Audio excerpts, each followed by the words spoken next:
Hello and welcome to the PowerSwitch, gaming's call-in talk radio show. My name is Peter Spezia, and today is January 18th, 2017. This is the 5th episode of the podcast. Thank you for tuning in. We use Discord as a means to add and drop callers to talk about video games and switch the power that's found in a typical gaming podcast.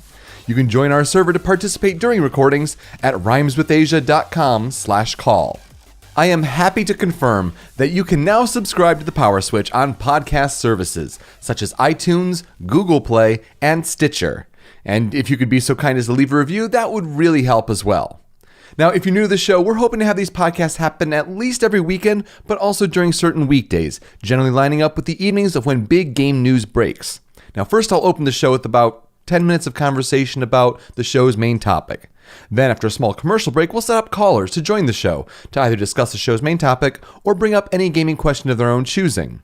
Once that's run its course, I'll end the show with a fun segment and we'll call it a day, hopefully in about an hour's time. Now, if that sounds like your kind of podcast, let's get right into it. I'd like to discuss our gaming resolutions for 2017. Now, what do I mean by gaming resolutions? I would say that these are games that you are going to commit to trying to beat in the calendar year. I mean, at least give it an honest try. You know, it's fine if something, really doesn't stick with you or anything like that, but at least you gave it that effort.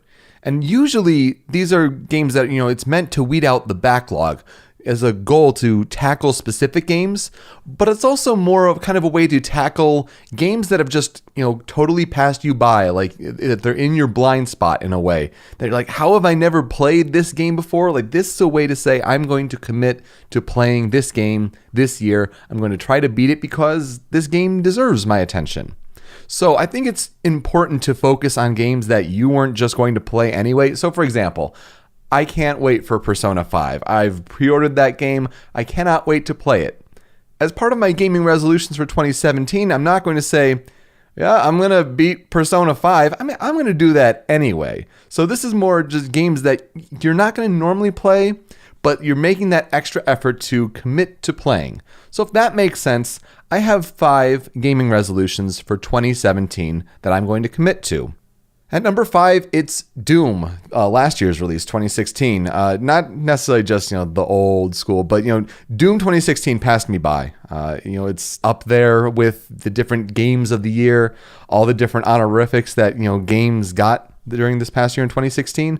And yeah, it just passed me by. I was waiting for a good PC to run that game. And yeah, I'm going to play it. And that's one I really want to get to. So I'm looking forward to that for sure. At number 4, The Legend of Heroes Trails in the Sky. This is a JRPG that I keep hearing very good things about. And even Kotaku goes to praise it, that it's one of the best JRPGs of the last 10 years. And, that's really saying something, but it's a very niche series. And I like JRPGs. And this first one, Trails in the Sky, has come down in price, certainly. So I think this is one I really should, pay attention to, but it's one of these meaty, long, many-hour games, so I got to brace myself for that at least. Number 3, Super Mario Sunshine, one that I skipped. The GameCube was my first console that I owned. It's a weird history. Maybe I'll regale you with the story sometime, but Super Mario Sunshine was one I never really got to on GameCube, and this may be a way of playing it if it does come out in a GameCube Virtual Console sort of style on Nintendo Switch, or I could, find a GameCube version of the game, or, there are other means of playing it, but I think this is one I really need to get to after, playing Mario 64, and then the Galaxy games, like, there's that game right in between, and say what you will about Sunshine, but I think it's worthy of being played. Number 2, Mega Man 2. It's a huge blind spot in my gaming history is the NES, the classics, that, kind of difficulty. And, Mega Man 2, I think, captures that really well. Mega Man games, I've never really tried for the point of, sticking with it. I always just get, frustrated at the slightest thing and stop. But I really should put an effort into trying it. And, the easiest difficulty for the North American version of Mega Man 2, probably the best place to start to try to understand Mega Man games. And, it's a huge blind spot in my gaming history, and I really should get to that, Mega Man 2. But number 1, The Legend of Zelda: A Link to the Past. I have a history with this game where I get so far, and I usually a couple dungeons in, and it's that worm boss that really just gets with me. But I really like playing the game up until then, and I hit a stopping point a couple of years back when I was trying to play it, and just never got back to it. And I really got to focus myself and kind of dedicate to playing it, especially with Breath of the Wild coming out this year. And it'd be an interesting contrast between the two games, certainly very different games. But out of all the Zelda games I've played, The Link to the Past that's a big shocker that like I've never gotten even close to beating it. So let's recap them. Number 5, Doom 2016. Number 4, The Legend of Heroes Trails in the Sky. Number 3, Super Mario Sunshine. Number 2, Mega Man 2. And number 1, The Legend of Zelda: A Link to the Past. So maybe we'll talk about your gaming resolutions when the callers get to call in here very soon, but I wanted to quickly recap the Fire Emblem Direct that just happened. Literally just coming right off its heels, and some interesting news announcements that we were expecting going into it. Saying, oh, well, Fire Emblem Warriors was mentioned during the Switch event, so maybe we'll touch a little bit on that again. The Fire Emblem mobile game is just, it's there, it exists, but we still have to hear about it, especially if it's going to come out by the end of March. So that needs to be talked about. And hey, if there's any extra game announcements, that'll be just, icing on the cake. And we should really have that Corrin amiibo talked about too, for Smash Brothers. So let's start off surprisingly with Fire Emblem Echoes, Shadows of Valentia, which is essentially, it's a remake, but an enhanced remake of Fire Emblem 2, known as Fire Emblem Gaiden. It was a Japan-only release for the NES in 1992. Apparently, it was a game that was unique for its free-roaming dungeons and flexible character progression. Now, this is like going way back, so I'm not the biggest Fire Emblem fan, but, it must have been interesting watching that Fire Emblem Direct for those that are big fans, too. Notice these characters of Alm and Celica, they're the protagonists, and they're actually getting their own amiibo pack for the game's release. But to see these characters, like, is that Alm? Is this what's happening? And it didn't really click to me as Fire Emblem 2. Like, that's way back. I mean, what was Fates was just 14, so there have been a lot of games in that series for sure. This is a May 19th, 2017 release for 3DS. So really surprising that 3DS has a turnaround just so quickly for Fire Emblem after February 2016 in North America for Fates. Now May 19th, 2017 on 3DS. I was almost hoping at the same time they'd just be like, say, and Nintendo Switch. Like, you should be thinking with Nintendo Switch also in mind, but it's still in that transition, so we'll wait it out here. Now, of course, then they do mention Nintendo Switch, but bringing up a new Fire Emblem game for Nintendo Switch in 2018, making mention that it's the first for the home console since Radiant Dawn in 2007. So it's really been a long time. No title, no details or anything like that, but good to know that they're at least committing to something, and that's the perfect way. And this, of course, you can play it on the go. It's the power of Nintendo Switch. Ha ha ha. That makes sense, of course. Fire Emblem Warriors, yes, we did see a little bit of new footage showing Chrom, and that is definitely the theme of this whole conference as well, is definitely an emphasis on the 3DS game characters with Awakening and Fates and all the characters associated with that. So yes, some gameplay with Chrom. It looked pretty good. The YouTube compression certainly didn't help, so it'd be nice to see that like really in motion, or at least very high quality. But also interesting to note that the game will be coming out for new 3DS, both versions coming fall 2017. So good to see some committing to that as well. But of course, yes, the big story, Fire Emblem Heroes, the mobile game for Fire Emblem, and it's really the perfect sort of way that you could represent Fire Emblem on mobile. It's very representative of what Japanese mobile games are really into right now, with this gacha style where it's free to play, but the microtransactions come in form of summoning heroes for your party. And it's the collectible hero sort of style of play. But yes, the overall gameplay is still very strategy based. And with these sort of gacha microtransactions, you can select the type of hero that you want. So that's good. It's not, totally random. It's a loot box in a way style. So maybe Overwatch fans are similar to that sort of thing. If, these kind of mobile games aren't your thing, maybe that's a kind of parallel. I don't know. And you can select the type of hero that you want, but the rarity is random. It's nice that the summon cost decreases over time when you keep summoning these heroes. And the nice thing, of course, the heroes don't disappear They're not gone when they are killed. The permadeath doesn't really exist here, and that makes sense. I mean, some people be like, oh, that's not my Fire Emblem. But if you think about it, when you're spending money on the microtransactions, you don't want that to disappear. So I'm okay with that, really. Fire Emblem Heroes comes out on February 2nd on Google Play, so it looks like Android gets the exclusive bump for a little bit, especially with Super Mario Run and the Apple partnership there. It says soon on iOS, so they didn't mention price. I think they could have stressed that it's free to play a little bit more, especially when DNA last year said that both the Fire Emblem and Animal Crossing games would be free to play, and that definitely makes sense for this sort of style of play. But yeah, it's really the perfect adaptation of what Fire Emblem is on mobile, and it should do really well in Japan because those types of games are very big there. But I'll be interested to see if the mass market brand recognition is of any relevance here in the USA, and that'll be something interesting to see. Of course, Nintendo fans are going to be eager to pick it up, but will it appeal outside of just the Nintendo fan base? That'll be something to keep an eye on. Anyway, that's all I have to say really for the main topic here. When we come back, we'll get to the callers. Now, what do you think about what I have to say? What are your gaming resolutions for 2017? What are these games that have been in your blind spot and they've just passed you by, but you should really dedicate yourself to try to play them and maybe beat them this year? I'd love to hear your thoughts, but you can also bring up whatever gaming topic you like to discuss. Do you have any certain thoughts on the Fire Emblem Direct, perhaps, or anything else? And don't forget, of course, you can also reply to what another caller had to say too. That's all when we come back from the break here on the Power Switch.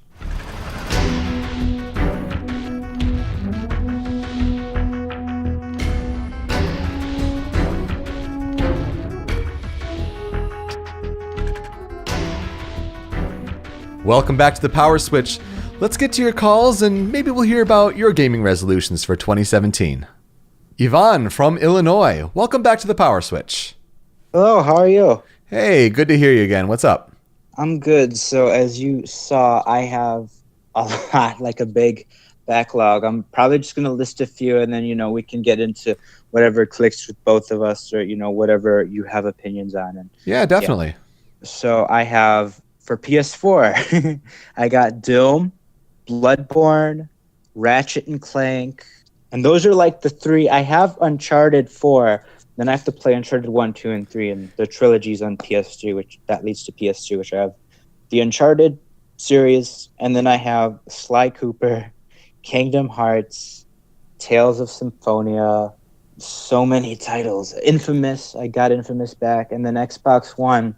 Well, let's start with the PS4 first, because there are definitely I'm just listing it down. No problem. I think there's definitely a lot of games there that are worth playing. Yeah. I think we've had DQP on the show, and one of his resolutions for this year is to go through the Uncharted series. I think that's a really good idea, and I think if you don't have the trilogy on PS4, the Uncharted collection, the Nathan Drake collection, I'd say that's probably the best way to go about playing those first three games. First three on PS2, all of them. So. Yeah. So that's probably the best way to play them. 4 is great.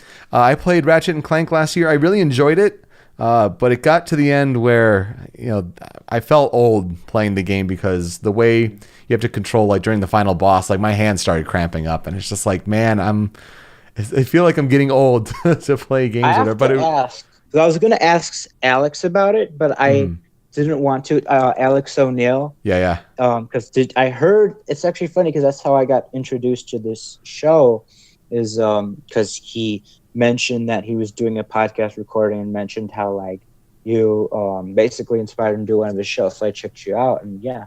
Oh, that's really cool. Thank you. Yeah. Alex has yet to post his Game of the Year Irrational Passions is Alex O'Neill's podcast. Definitely should go check it out if you have not already, to the listeners at large. But I was part of his Game of the Year sort of top 10 favorite games of 2016 discussion. I was kind of near the back end of his recording, so I'm still yet in the rollout. But as far as my favorite games of the year, I mentioned the top 5 here on this show, but I can quickly run through 6 through 10 with what they were. And of course, now go in more detail there. I had number 10 as Audio Shield, which is a VR game. Number 9, Tokyo Mirage Sessions Sharp FE. It's always the worst title to say. I don't know why they did that, but that's the Wii U Shin Megami Tensei Fire Emblem JRPG. Number 8, Zero Time Dilemma from the Zero Escape series.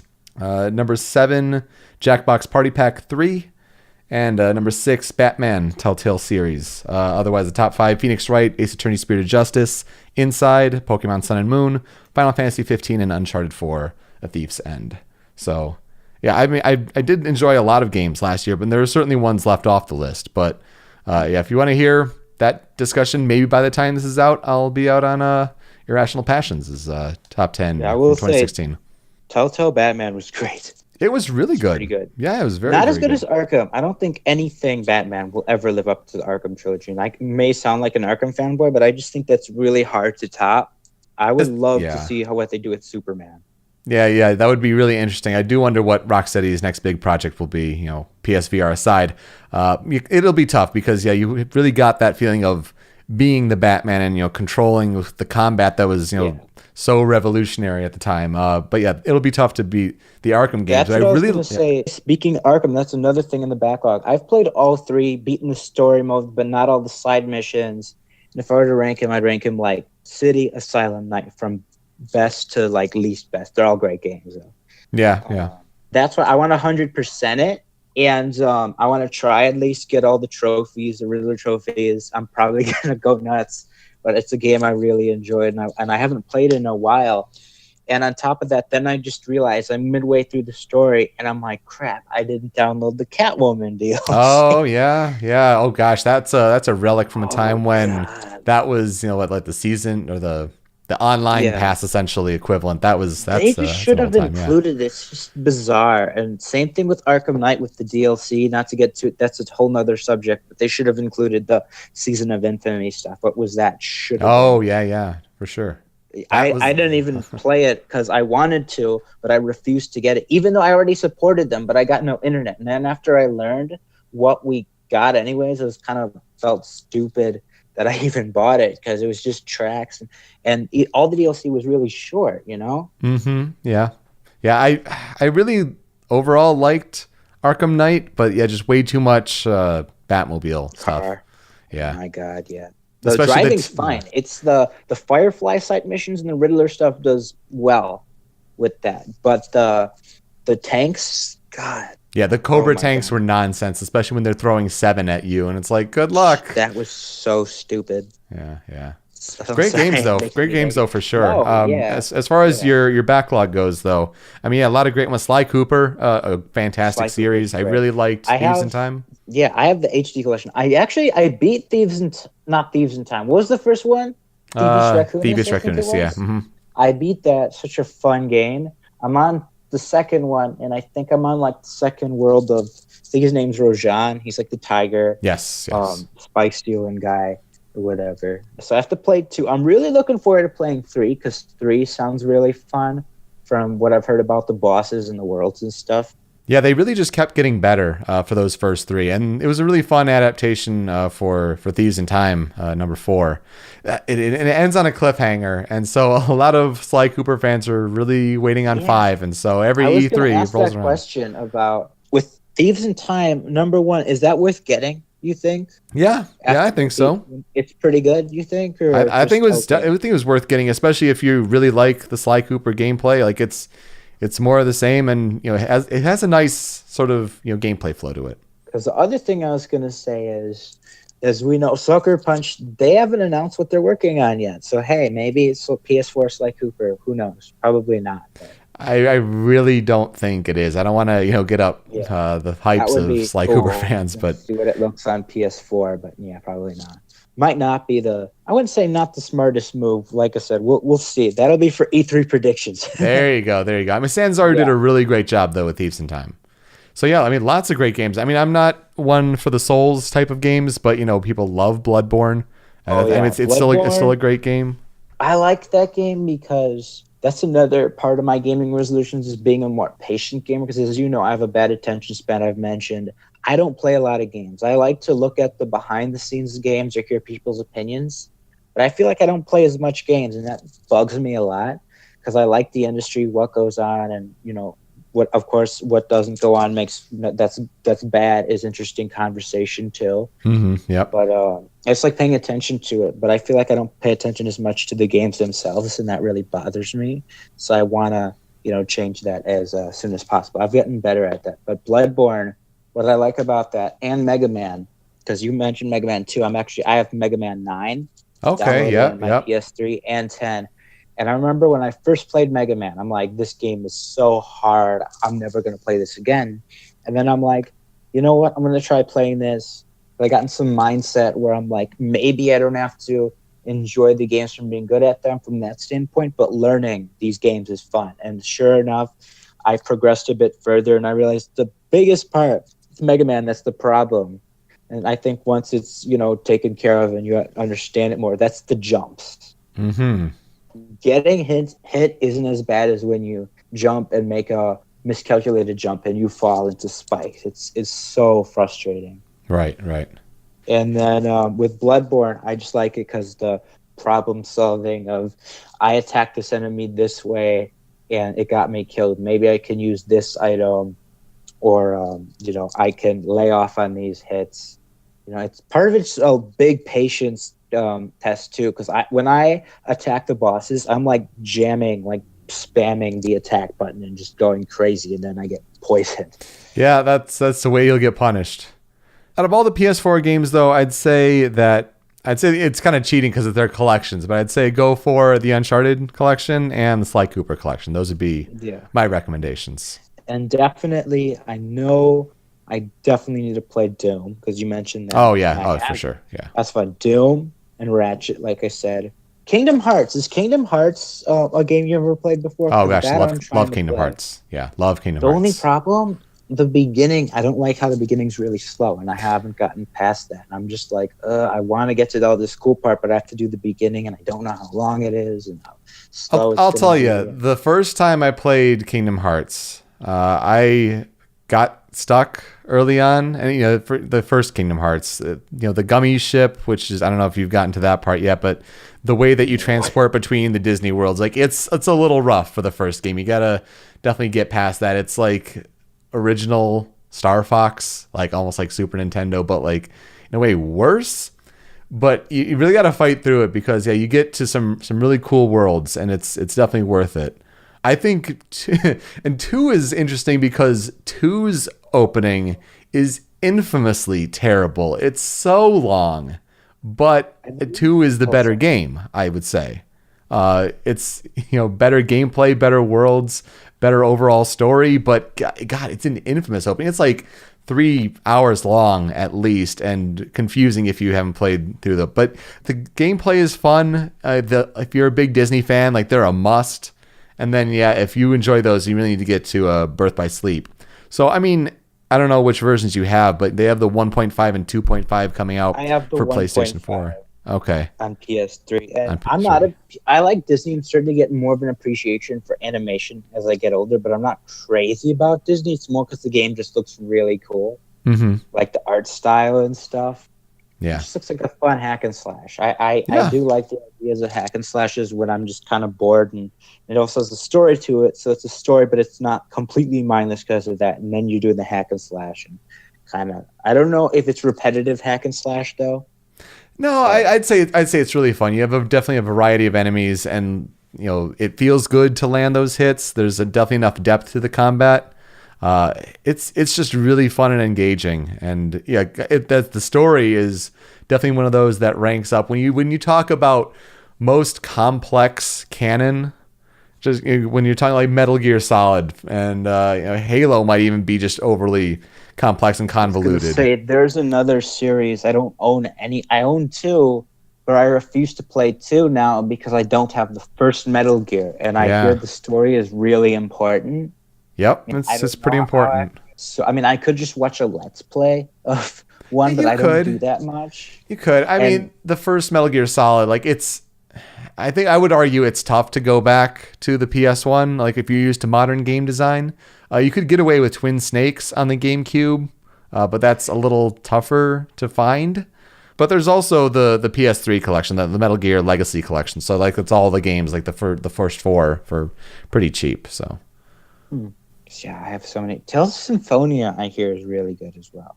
That's also really fun. It's a different kind of RPG for sure, but a lot of people make comparisons to Super Smash Brothers in a way of its combat. It's real-time combat, and you have your A would be your standard sort of attacks, but your B would almost be like your specials. And so with up, down, left, right, that's how you perform special moves that they call arts.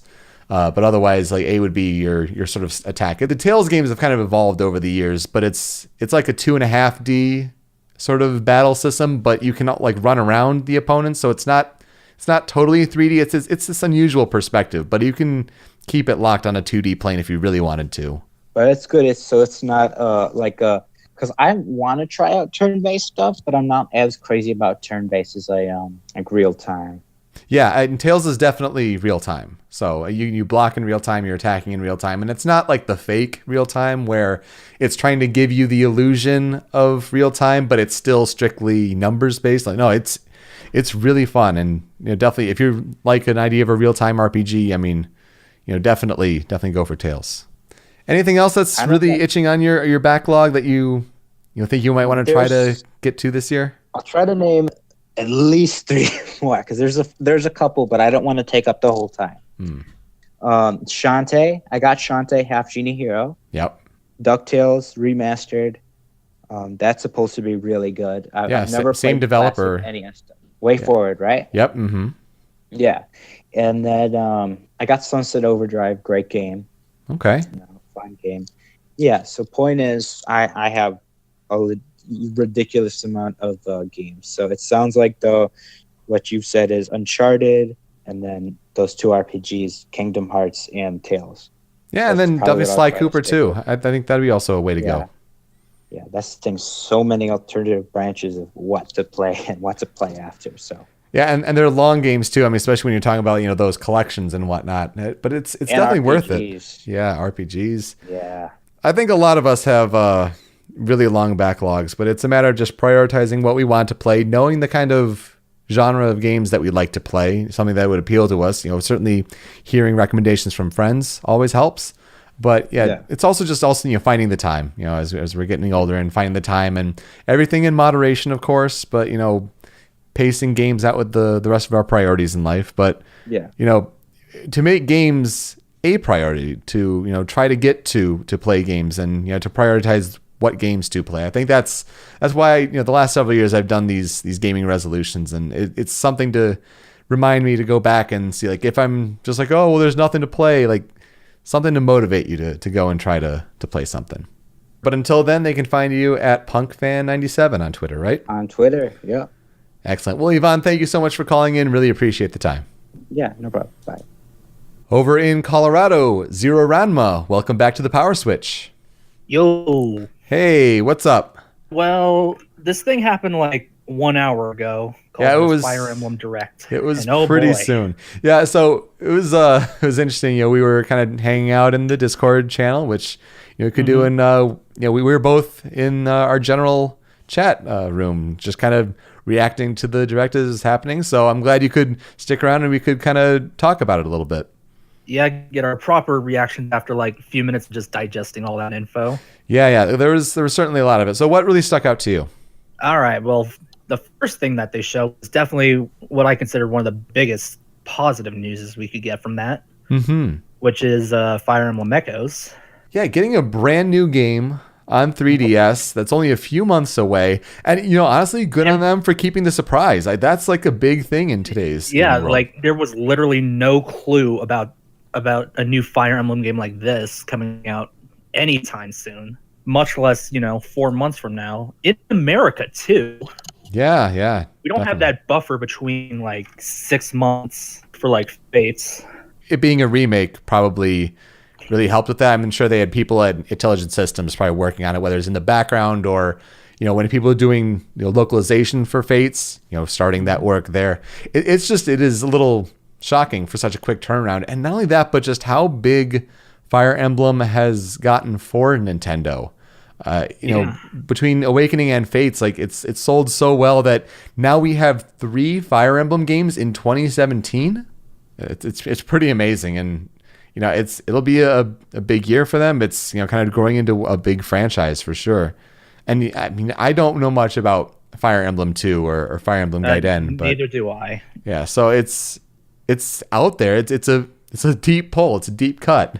Like, I'm just hoping it doesn't follow the same veins that Shadow Dragon did, which, let me tell you, that game was not good. Yeah, it was a little rough. But no, it should be fun if it's running off of like the same engine as Fates and Awakening.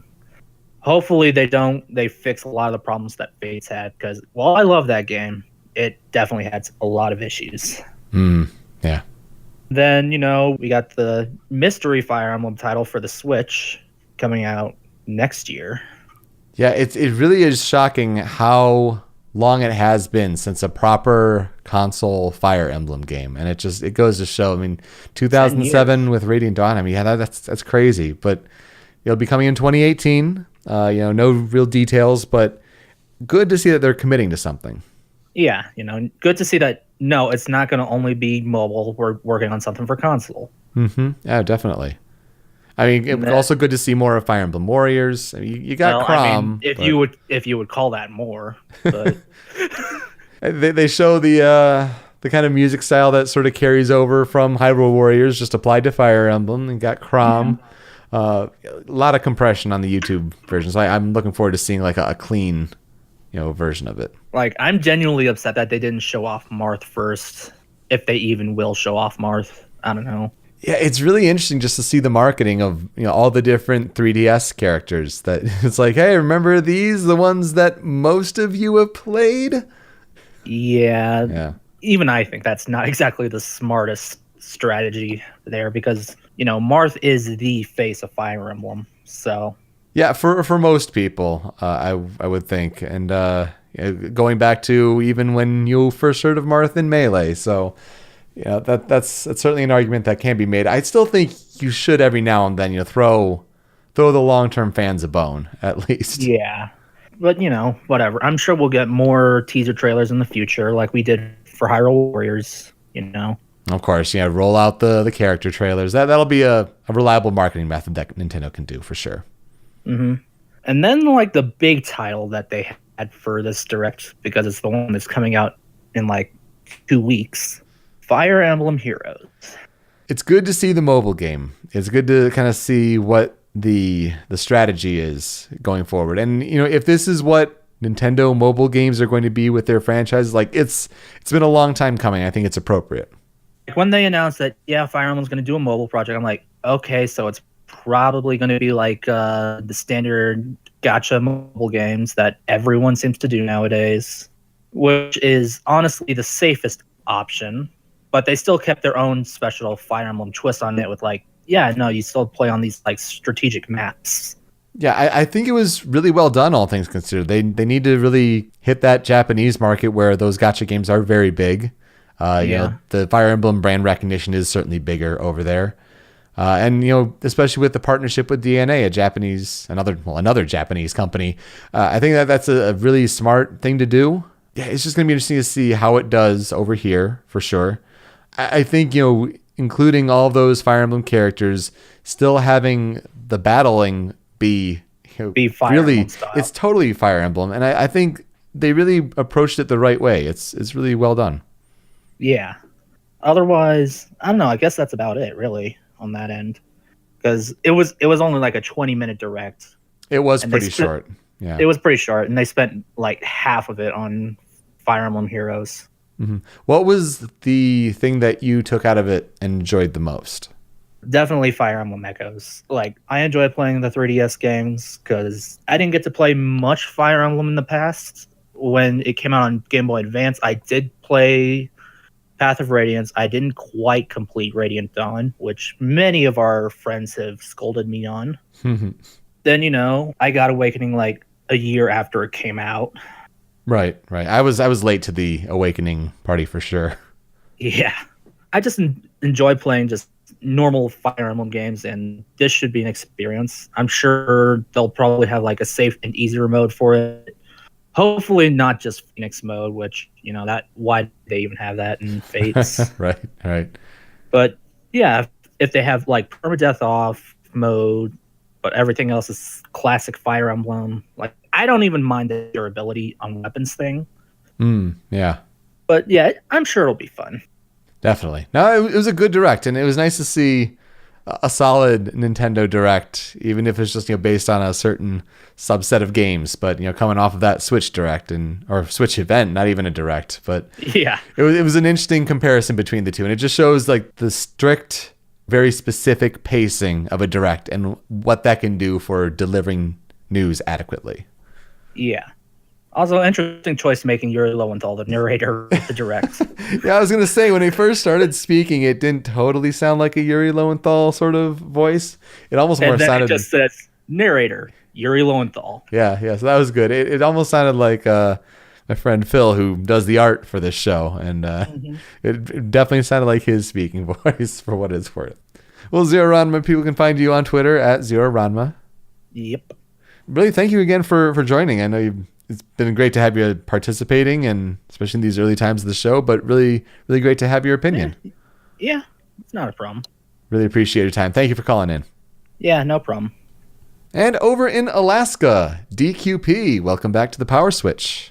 Thank you for having me once again. Yeah, good to have you. What's on your mind? So, I missed the Fire Emblem Direct. On the bus home, I actually Googled Fire Emblem Direct, and that's all I know.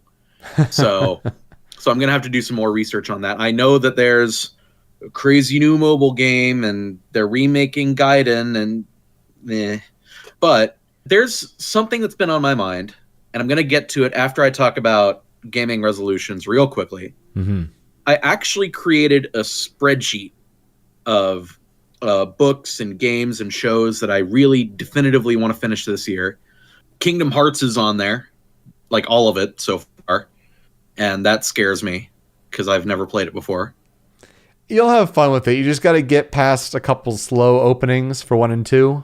We had another caller call in saying, also needs to play Kingdom Hearts, and I told him the same thing. It's a couple slow openings, but it's really fun, and if you enjoy convoluted narratives, like that's the series for you. Oh boy. So I guess I have that to look forward to in the biggest quote unquotes. Souls games.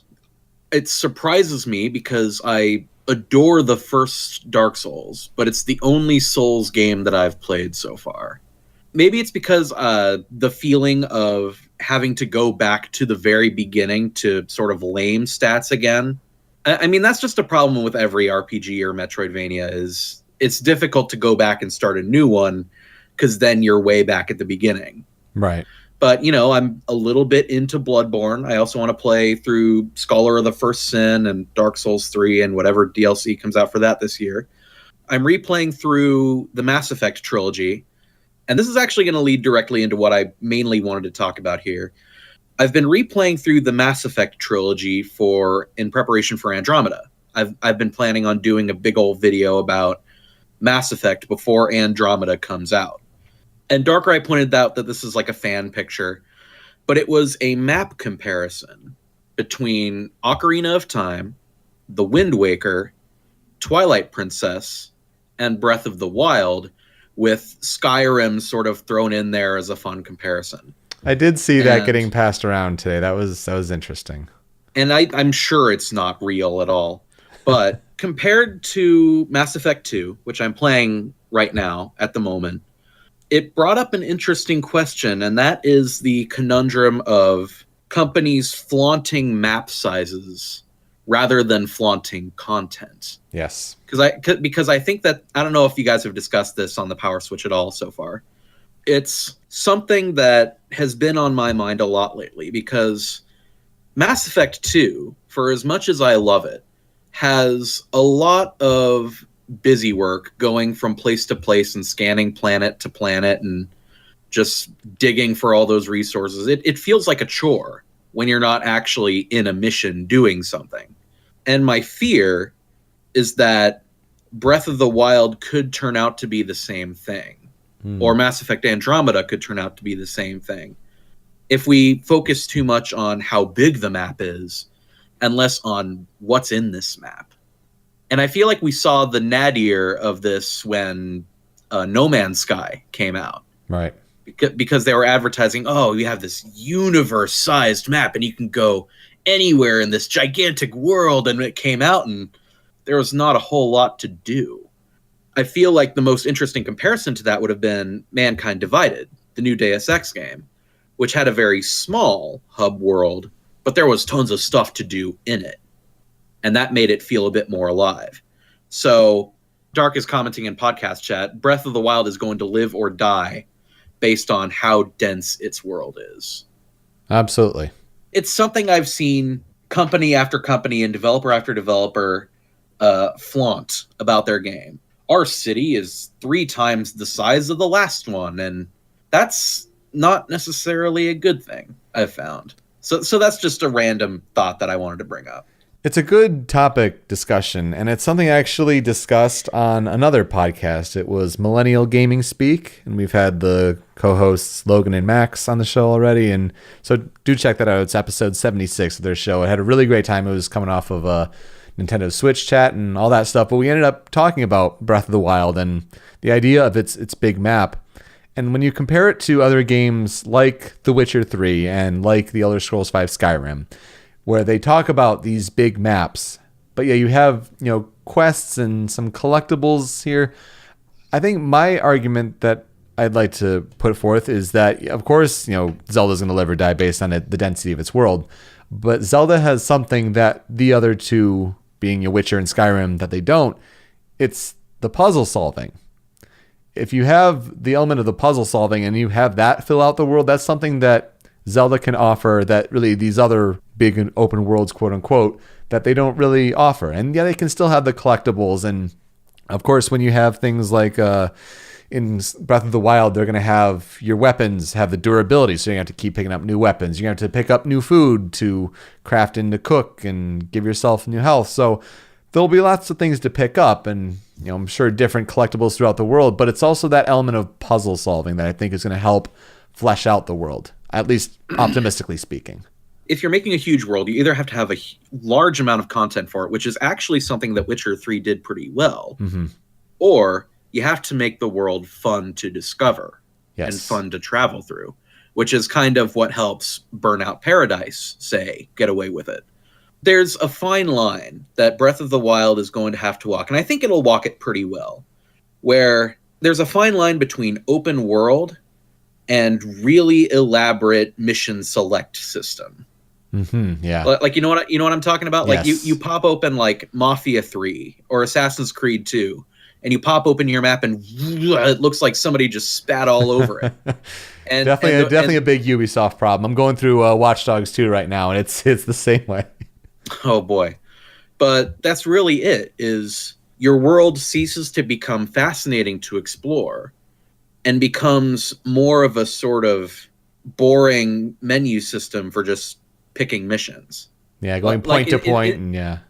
Instead of just tilting your control stick down and choosing a mission, you're basically just hopping in a car and going there. And that's a hassle. Or worst case scenario, fast traveling to the nearest point that you can and then going to the point. Yeah. Yeah. I don't know. It's just something that's been on my mind, and it's a discussion that more developers are going to need to have. And I think, again, the ideal example is something like Deus Ex, the newest one, where you just have this small-ish hub world that has a lot of interesting nooks and crannies, has a lot of interesting things in it, but is also small enough that exploring it doesn't feel like it's going to take days or hours or something. That'll be really something to keep an eye on for Breath of the Wild. And, judging by when they're talking about like, the 1% sort of size for the Great Plateau, and there seems to be just, lots of possibilities. I'm optimistic for how that game will handle it, especially with all the puzzle solving. But yeah, it's really going to depend on the game's success. And we can't just keep making worlds bigger and bigger and bigger if you're just going to spread everything out. Well, we've gotten to the point where our worlds can't get much bigger because our game's worlds are now literally the universe. Right. So where do we go from there? I mean, Ubisoft's The Crew thought it was a big deal that, drive across the United States. And then Sean Murray's like, universe. The universe. And neither of them turned out to be that interesting anyway. Exactly. I didn't really have a whole lot to say. That's just something that's been on my mind. No, it was great. Really appreciate hearing it. People can find you on YouTube at SuperDQP. You're on Twitter at DQP742. If you have 3 hours and you want to binge something, I just released the supercut of the Favorite Games Project, which is actually, it's a generic top 10 favorite games list, but I felt like instead of just doing a regular half-hour video on it, I would spend a good chunk of time on each game, and it ended up being like 3 hours total. So if you want to binge all of that, by all means, if you're crazy, just go to that YouTube channel. I'm at SuperDQP. You can find me on Twitter also at SuperDQP. I don't stream very often, but when I do, I'm at DQP742. And you can also like me on Facebook at SuperDQP and find me on Steam Curators at Refrigerator Reviews. That's a mouthful, but yeah. Great stuff. Really appreciate it. It was great to have you on the pilot episode of the Power Switch, but good to have you on an actual episode as well. All right. Awesome sauce. All right. Take care. See you later. All right. When we come back, I'll give you an update on what I've been playing, but also how did I do for my gaming resolutions for 2016? It was a little hairy, but we'll talk about it when we come back here on the Power Switch.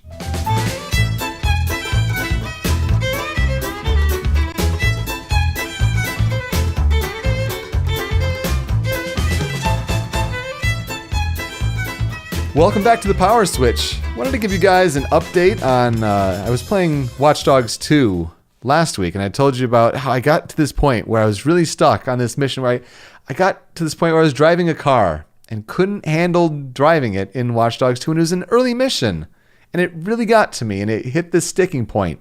And I'm like, well, clearly other people have played this game, and they've beaten this game, so they got past it. So what did I do? I waited about a week.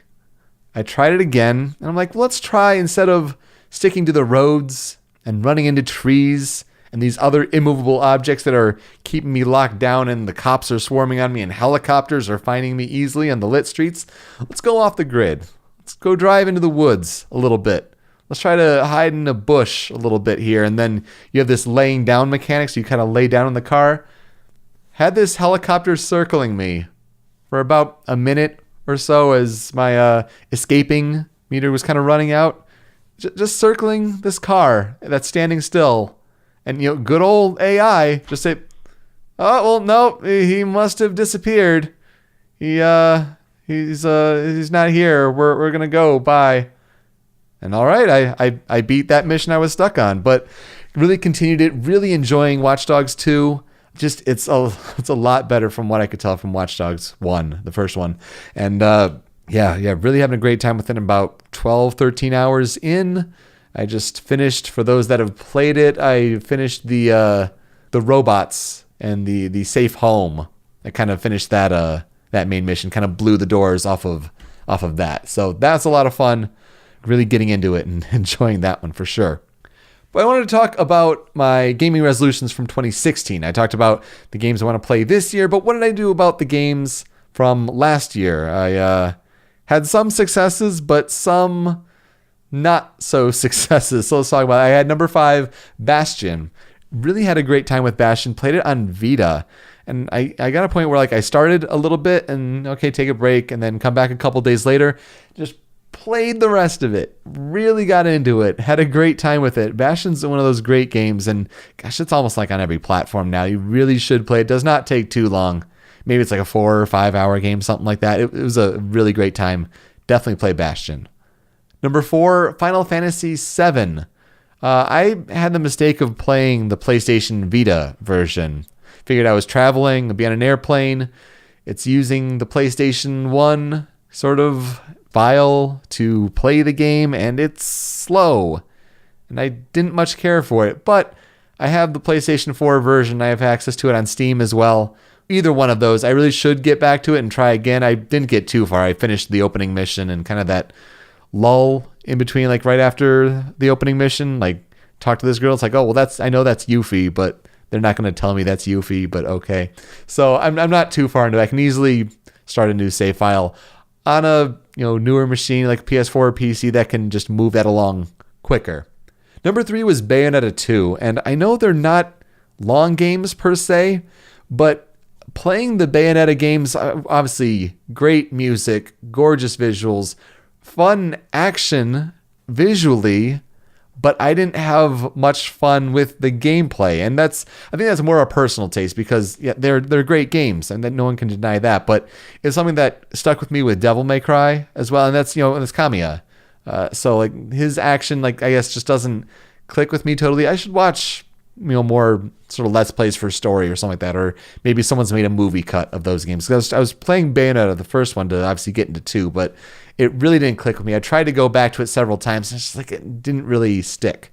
Number 2 was The Witcher 3 Wild Hunt, and I am done making excuses with that game, because that is the next game I'm playing after Watch Dogs 2, hopefully fitting that in before the slog of Horizon and Legend of Zelda Breath of the Wild and Mass Effect Andromeda and Persona 5, and those are going to be back to back to back. That's going to be pretty crazy. I'm going to put in Witcher 3 The Wild Hunt after I'm done with Watch Dogs 2, because now I have a good PC, and like I'm done with the excuses. Like all the patches are out. I can play on ultra settings. Like I can fully experience it. For those that don't know, I played the first area of the world for like 6 hours, trying to just do everything in that. And this was at launch of the game on PS4, and it was just like, well, this big patch is coming out. I probably should wait for that, and it just kept pushing it off and off. So you're not going to put it in this year's list, because I'm obviously going to get to it. But yeah, definitely did not really get to it in 2016. But number 1 for 2016 was Chrono Trigger, and I really did get to that. I beat that game, really enjoyed it. That's definitely one of the seminal all-time games. It did so many great things back in its time, and it was nice to play the DS version, which people said was the best one, and that was really fitting. So really, really glad I played Chrono Trigger. That was a great one, where it's like, how did I miss that game? But I'm going to beat it this year. And so I did, and I focused on it and got to it, and now I have that appreciation. Like I understand the story, I understand the characters, and it's not just I know of it from YouTube or something like that. Like it's the direct experience. And like I think that's something that is really worth it when you're trying to get into these gaming resolutions, is trying to enrich your experience of something that may have passed you by before. Anyway, enough rambling from me. That'll do it for this episode of The Power Switch. We are hosted by rhymeswithasia.com, and we are on YouTube and Twitch at rhymeswithasia. You can find us on Twitter, Facebook, and Instagram at The Power Switch. You can email us any questions, concerns, comments, or opportunities at powerswitchpod@gmail.com. But most importantly, to participate in future episodes, you should join our community on Discord by visiting rhymeswithasia.com/call. It's a small but growing community, and in these early months of the show, it'll be easier than ever to have your voice heard on this podcast. So here's something interesting. I will be traveling for an extended period of time soon for work. So while I would like to record an episode this weekend, it may be complicated with timing and having a mobile equipment solution. So stay tuned to the Discord channel as that develops. Regardless whether it's live or on your own time, I look forward to you joining us for our next episode. With that, I'm Peter Spezia. Until next time, switch up, call in, game on.